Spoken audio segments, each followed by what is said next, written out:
Hello friends, welcome back to ಅಮನು ಸವಿರುಚಿ. ಇವತ್ತು ನಾವು ಮಾಡ್ತಿದ್ವಿ ಗೋಬಿ 65.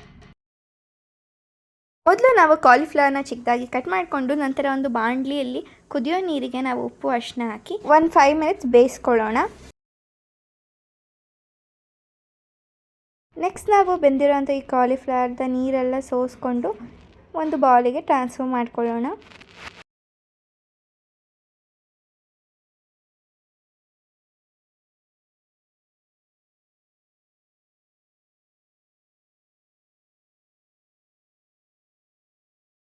ನೆಕ್ಸ್ಟ್ ನಾವು 2 table spoon cornflour powder, 1 table spoon ಖಾರದ ಪುಡಿ ನೀವು ಜಾಸ್ತಿ ಕೂಡ ಹಾಕೋಬೋದು, ಹಾಗೂ 1 ಟೇಬಲ್ ಸ್ಪೂನ್ ಗರಂ ಮಸಾಲ ಹಾಗೂ ಫುಡ್ ಕಲರಲ್ಲಿ ಆರೆಂಜ್ ಕಲರ್ ಹಾಕಿದ್ದೀವಿ.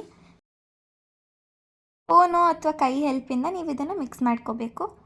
ಹಾಗೂ ಒಂದು ಚೂರು ನೀರನ್ನ ಚಿಮುಕಿಸಿ ಮಿಕ್ಸ್ ಮಾಡ್ಕೊಳ್ಳಿ. ನೀವು ಇದನ್ನು ಬೇಕಾದರೆ ಒಂದು 15 ಮಿನಿಟ್ಸ್ ಮ್ಯಾರಿನೇಷನ್ ಕೂಡ ಇಕ್ಬೋದು. ನಂತರ ನಾವು ಇದನ್ನು ಫ್ರೈ ಮಾಡೋದಕ್ಕಾಗಿ ಒಂದು ಬಾಣಲಿಯಲ್ಲಿ ಎಣ್ಣೆನ ಕಾಯಕ್ಕೆ ಬಿಡೋಣ.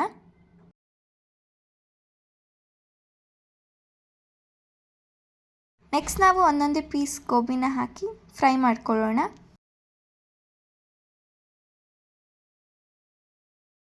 ಎರಡು ಸೈಡ್ ಕೂಡ ನಾವು ಫ್ರೈ ಮಾಡ್ಕೋಬೇಕು. ಇಲ್ಲಿ ನೀವು ನೋಡ್ತಿರ್ಬೋದು ಹೇಗೆ ಕ್ರಿಸ್ಪಿಯಾಗಿ ಕಲರ್ ಬಂದಿದೆ ಅಂತ. ಕ್ರಿಸ್ಪಿನೆಸ್ ಬಂದಿರೋದು ನಾವು ಕಾರ್ನ್ಫ್ಲವರ್ ಹಾಕಿರೋದ್ರಿಂದ. ಈಗ ನಮ್ಮ ಕ್ರಿಸ್ಪಿಯಾದ gobi 65 ready to eat. Please do subscribe to our channel, like our channel and share all our videos. Thanks for watching.